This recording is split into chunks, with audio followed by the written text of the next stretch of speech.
সুপ্রিয় শিক্ষার্থীরা, তোমরা কেমন আছো? করোনাকালীন সময়ে আজকে তোমাদের স্বাগত জানাচ্ছি অনলাইন ক্লাসে। আজকে আমি গতিবিদ্যার নবম লেকচার নিচ্ছি।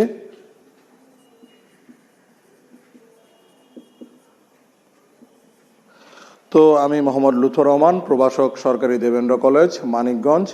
আমাদের শ্রদ্ধেয় অধ্যক্ষ মহোদয় প্রফেসর মোহাম্মদ নুরুল আমিন স্যারের নেতৃত্বে আমরা এই অনলাইন ক্লাস পরিচালনা করছি। করোনাকালীন সময়ে তোমরা যে যেখানেই থাকো, বাসায় থেকে যাতে নিরবিচ্ছিন্নভাবে সুন্দরভাবে ক্লাস পরিচালনা করতে পারো, তাই আমাদের এই ক্ষুদ্র প্রয়াস। আমি তোমাদের গতদিন পর্যন্ত প্রাস সম্পর্কে সাধারণ আলোচনা করেছিলাম। আজকে আমি প্রাসের গতিপথ, সেই গতিপথটা নিয়ে আলোচনা করব।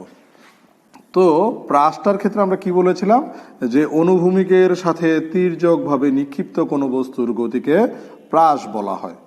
অনুভূমিকের সাথে তির্যকভাবে নিক্ষিপ্ত কোনো বস্তুর গতিকে প্রাস বলা হয়। দেখো, এখানে যে বিন্দু থেকে নিক্ষেপ করছি তাকে আমি বলতেছি নিক্ষেপণ বিন্দু, যেহেতু সেটা মূল বিন্দু। এক্স এবং ওয়াই অক্ষের মান হচ্ছে 0, 0। তো যে কোণে নিক্ষেপ করছি তাকে আমরা বলতেছি নিক্ষেপণ কোণ। যে বেগে নিক্ষেপ করছি তাকে বলতেছি নিক্ষেপণ বেগ। মনে করি একটা নির্দিষ্ট সময় পরে এই প্রাসটার অবস্থান হচ্ছে এইরকম একটা বিন্দুতে, সেটা হচ্ছে পি বিন্দু। মনে করি একটা নির্দিষ্ট সময় পর প্রাসটার অবস্থান হচ্ছে পি বিন্দুতে। তাহলে পি বিন্দুতে আমি যদি এক্স অক্ষের উপর লম্ব টানি পি এন, তাহলে এখান থেকে পি এনটা হচ্ছে আমার উলম্ব দূরত্ব ওয়াই কে প্রকাশ করে, এবং ও এন অনুভূমিক দূরত্ব এক্স কে প্রকাশ করে। তাহলে এই বিন্দুতে তার যেহেতু প্রাস কাজ করছে দ্বিমাত্রিক স্থানাঙ্ক ব্যবস্থায়, তার এই বেগটা দুইটা উপাংশ থাকবে। এখানে বেগের দুইটা উপাংশ থাকবে। এই বেগের দুইটা উপাংশ, এক্স অক্ষ বরাবর ধরে নিলাম ভি এক্স নট, ওয়াই অক্ষ বরাবর ধরে নিলাম ভি ওয়াই। ঠিক আছে, ভি ওয়াই ধরে নিলাম। এখন খেয়াল করো, গতদিন আমরা দেখিয়েছিলাম ভি এক্স ইকুয়াল টু ছিল ভি নট কস থিটা, এবং ভি ওয়াই ইকুয়াল টু ছিল ভি নট সাইন থিটা। কেন? কারণ হচ্ছে বেগের উলম্ব উপাংশ, অর্থাৎ বেগের যে দুইটা উপাংশ আছে, অর্থাৎ বেগ কি রাশি? একটা ভেক্টর রাশি। ভেক্টর রাশির যে বিভাজন বা উপাংশ ছিল, আমরা কি বলেছিলাম? ভেক্টরকে যে কোনো দিকে ভাগ করার পদ্ধতিকে বা বিশ্লেষণ করার পদ্ধতিকে বেগের উপাংশ বলা হয়, ভেক্টরের উপাংশ। তাহলে বেগ যেহেতু একটা ভেক্টর রাশি, তার উপাংশ বের করে নিলাম। এক্স অক্ষ বরাবর তার উপাংশ হলো V nought cos theta nought, আর ওয়াই অক্ষ বরাবর তার যে উপাংশ, সেই উপাংশটা হলো V not sine theta not. এখন খেয়াল করো, এক্স অক্ষ বরাবর সে কতটুকু দূরত্ব অতিক্রম করেছে পি বিন্দুতে?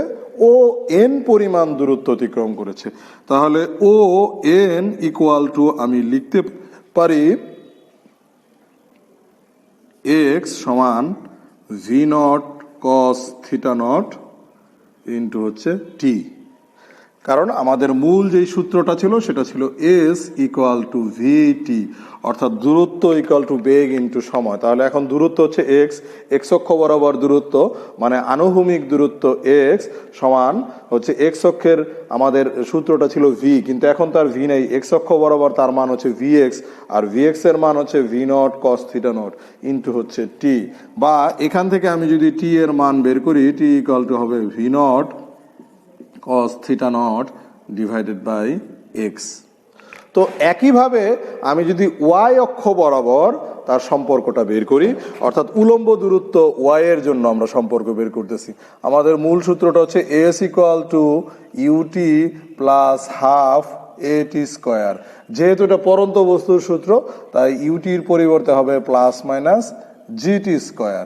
তো খেয়াল করে দেখো, এখন উলম্ব দূরত্ব ওয়াই মানে হচ্ছে P N, Pn equal to y, তাহলে v Y minus half g টি স্কোয়ার। তো ভি ওয়াই এর মান হচ্ছে V not sine theta not, V naught sine theta naught T minus half g T square. তো এখন এই সমীকরণটাতে আমরা 1 নং সমীকরণের, এই যে এখানে টি এর মান যে বের করেছিলাম, এটাকে একটা সমীকরণ দেই।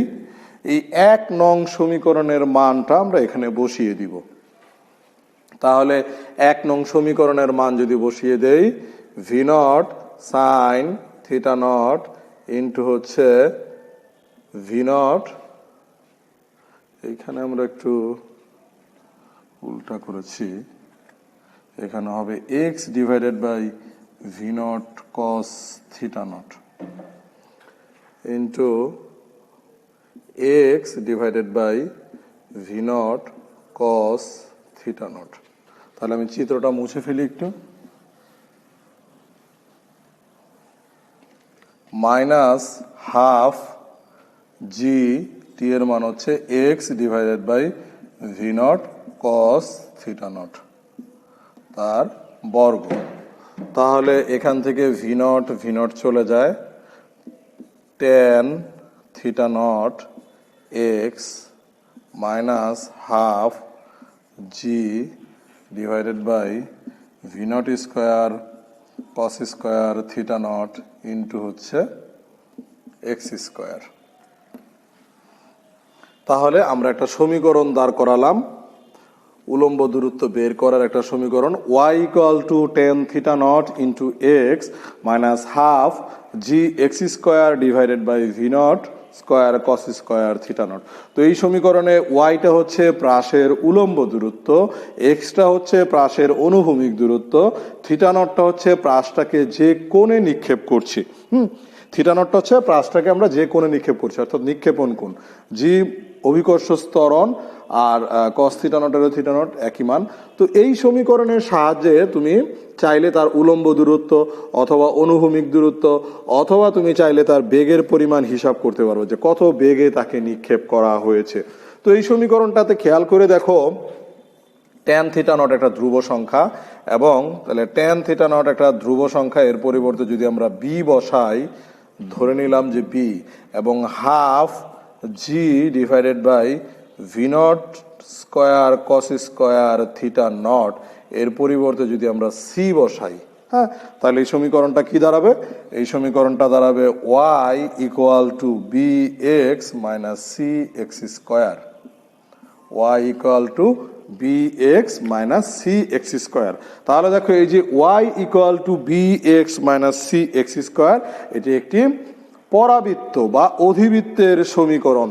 তাহলে এখান থেকে আমরা অনায়াসে বলতে পারি প্রাসের গতিপথ একটি পরাবৃত্ত বা অধিবৃত্ত, বা প্রাসের চলরেখা বা প্রাসের চলরেখার যে সমীকরণ সেটা হচ্ছে একটা অধিবৃত্তের সমীকরণ বা একটা পরাবৃত্তের সমীকরণ।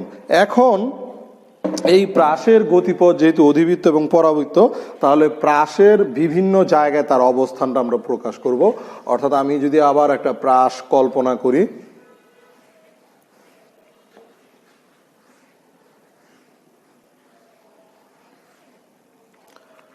আবার একটা প্রাস আঁকছি আমি।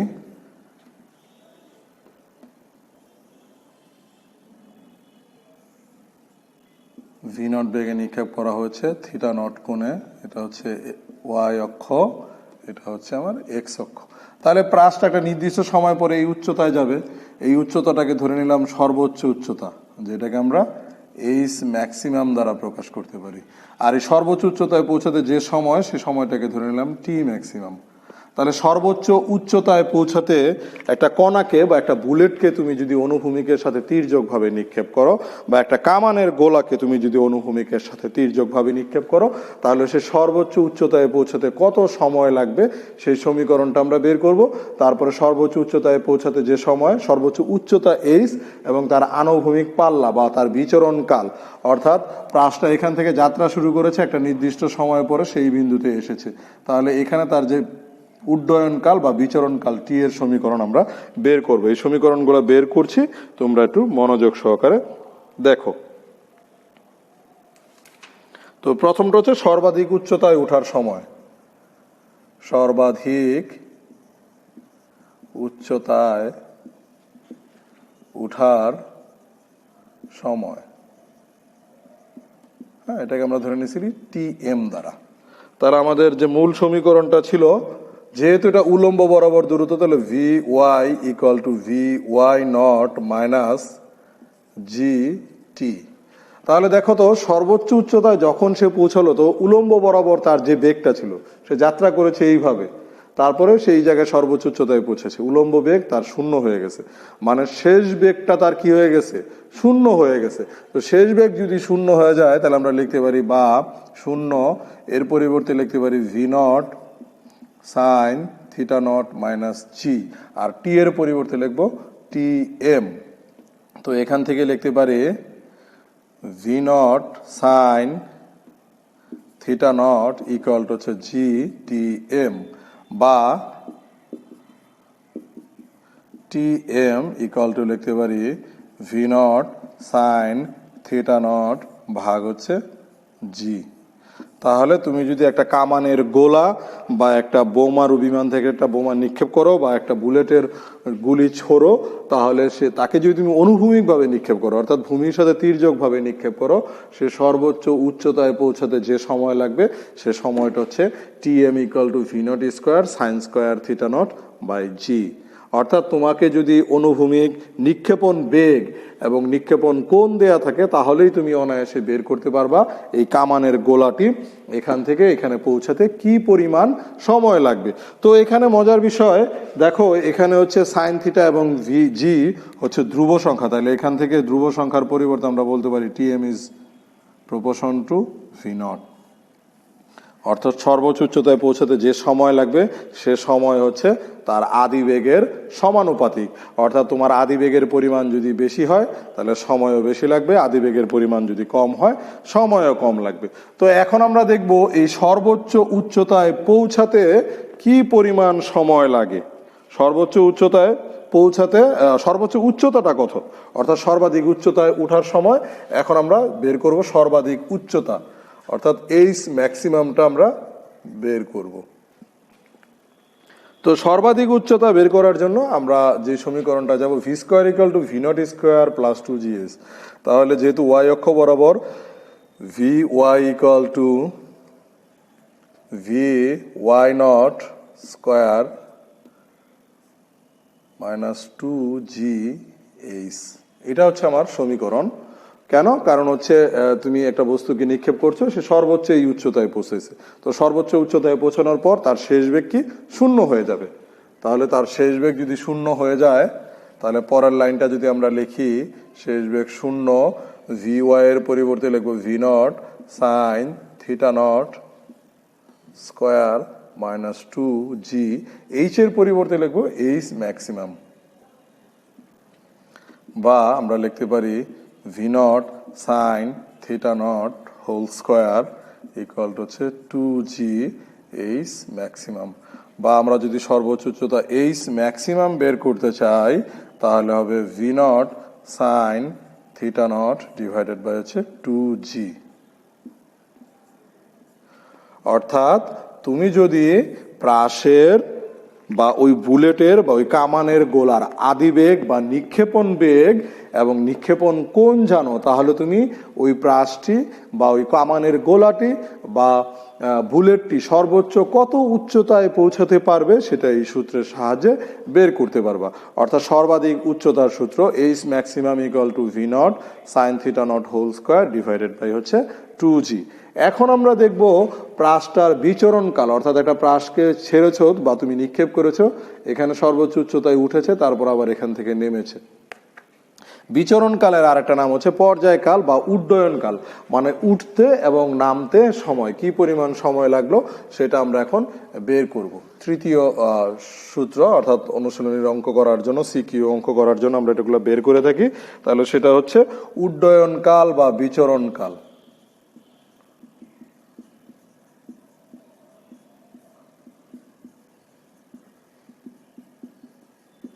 উড্ডয়নকাল বা বিচরণকালকে আমরা টি দ্বারা প্রকাশ করে থাকি। তাহলে আমরা যদি টি দ্বারা প্রকাশ করে থাকি তাহলে আমাদের সূত্র হচ্ছে H equal to V naught T minus half g T square, এটা হচ্ছে আমার সূত্র।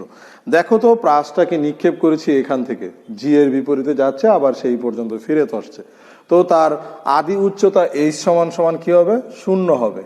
তো এখন এটা তার উলম্ব বরাবর যে দূরত্ব অতিক্রম করেছে ওয়াই নট লিখলে ভালো হইতো, তাহলে তোমাদের বুঝতে সুবিধা হতো। তাহলে তার পরিবর্তে লিখবো V naught sine theta not. এখন টি এর পরিবর্তে আমি যদি ক্যাপিটাল টি বসাই, minus half g capital T square বসাই, তারপরের লাইনে আমরা যদি এই পাশে নিয়ে আসি, v not sine theta naught t equal to হচ্ছে হাফ জি টি স্কোয়ার। উভয় পক্ষ থেকে একটা টি চলে গেলে দাঁড়ায় v not sine theta naught t equal to half g t. তো আমাদের বের করতে হবে বিচরণকাল। তো বিচরণকাল টি ইকুয়াল টু হচ্ছে 2 V not sine theta not ভাগ জি। অর্থাৎ তুমি যদি ওই আগের ডাটা, দ্যাট মিনস কি, তুমি যদি নিক্ষেপণ কোণ এবং নিক্ষেপণ বেগ জানো, তাহলে খুব সহজেই তুমি কি করতে পারবা, প্রাসটার বিচরণকালটা বের করতে পারবা। অর্থাৎ সে একটা নির্দিষ্ট সময় থেকে উঠে আবার এই জায়গায় পৌঁছাতে তার কি পরিমাণ সময় লেগেছে, এইটা তুমি খুব সহজে বের করে ফেলতে পারবা। তো আজকের মতো আলোচনা এতটুকুই থাক। আমরা কি কি শিখলাম? আমরা শিখলাম হচ্ছে প্রাসের গতিপথ বা চলরেখা হচ্ছে একটা পরাবৃত্ত বা অধিবৃত্তাকার পথ অথবা প্যারাবোলা আমরা বলে থাকি। তারপরে তার জন্য একটা ওয়ার্কিং ফর্মুলা বা একটা সূত্র শিখেছি, Y equal to tan theta X minus half G X square divided by V not square cos square theta nought. এই সূত্র প্রয়োগ করে আমরা প্রাসের উলম্ব দূরত্ব অথবা আনুভূমিক দূরত্ব বা তার নিক্ষেপণ বেগ নির্ণয় করতে পারি অথবা নিক্ষেপণ কোণ নির্ণয় করতে পারি। 4টা ডাটা দেওয়া ছিল। তো তারপরে আমরা শিখলাম প্রাসটা এখান থেকে নিক্ষেপ করলে, মূল বিন্দু থেকে বা অনুভূমিকের সাথে তির্যকভাবে নিক্ষেপ করলে সে সর্বোচ্চ উচ্চতায় পৌঁছাতে যে সময় লাগে, সে সময়ের সূত্রটা ছিল V not sine theta not ভাগ জি। তো সর্বোচ্চ উচ্চতায় পৌঁছাতে তার যে সূত্র ছিল সেটা ছিল V not square sine square theta nought divided by 2g। আর পর্যায়কালের সূত্র একটু আগে আমরা বের করলাম, 2 V not sine theta nought divided by হচ্ছে জি। তো আগামী দিন আমরা শিখবো প্রাসের আনুভূমিক পাল্লা, প্রাসের সর্বাধিক পাল্লা। অর্থাৎ একটা প্রাসকে তুমি নিক্ষেপ করেছো, প্রাস নিক্ষেপ করার পরে সে একটা নির্দিষ্ট উচ্চতায় উঠে আবার নামলো। আনুভূমিক অর্থাৎ তার নিক্ষেপণ বিন্দু হতে তার পতন বিন্দু পর্যন্ত যে দূরত্ব, সেটাকে আমরা বলতেছি আনুভূমিক পাল্লা। হ্যাঁ, আনুভূমিক পাল্লাকে আমরা আর বা রেঞ্জ দ্বারা প্রকাশ করে থাকি। এবং কত কোণে বা অনুভূমিকের সাথে কত ডিগ্রি কোণে বা কিভাবে কতটুকু তির্যকভাবে নিক্ষেপ করলে সে সর্বোচ্চ দূরত্ব অতিক্রম করে। হ্যাঁ, যেমন হচ্ছে বিভিন্ন দেশের কূটনৈতিক মিশনের সময় যখন কোল্ড ওয়ার চলে, তখন আমরা দেখি যে পারমাণবিক বোমার তারা যখন তাদের সীমান্তে মজুত করতে থাকে ভারত পাকিস্তান, তখন আমরা দেখি যে তাদের মিসাইলগুলোকে এইভাবে কাত করে রাখা থাকে, অর্থাৎ অনুভূমিকের সাথে তির্যকভাবে রাখা থাকে। তো এগুলা বলা থাকে যে স্বল্প পাল্লার তোমার অ্যান্টিব্লাস্টিক মিসাইল। তো এই যে স্বল্প পাল্লা, অর্থাৎ তুমি এইটাকে কত ডিগ্রি কোণে নিক্ষেপ করলে সে সর্বোচ্চ দূরত্ব অতিক্রম করবে, এই বিষয়গুলো নিয়ে আগামী দিন আমরা আলোচনা করার চেষ্টা করব। আজকে যতটুকু করিয়েছি তোমরা এই বিষয়টা নিয়ে দেখবা, এবং এই রিলেটেডে কোনো প্রশ্ন থাকলে তোমরা কমেন্ট বক্সে সেই প্রশ্নগুলো করে দিবা। হ্যাঁ, আজকের মতো বিদায় নিচ্ছি। করোনাকালীন সময়ে যে যেখানেই থাকো ভালো থাকো, নিরাপদে থাকো, সুস্থ থাকো। বাসার বাইরে বের হলে অবশ্যই সাবান পানি দিয়ে হাত ধোবা এবং অবশ্যই মাস্ক ব্যবহার করবা। ধন্যবাদ। আমি তোমাদের কাছ থেকে বিদায় নিচ্ছি। মোহাম্মদ লুৎফর রহমান, প্রভাষক, পদার্থবিদ্যা বিভাগ, সরকারি দেবেন্দ্র কলেজ, মানিকগঞ্জ।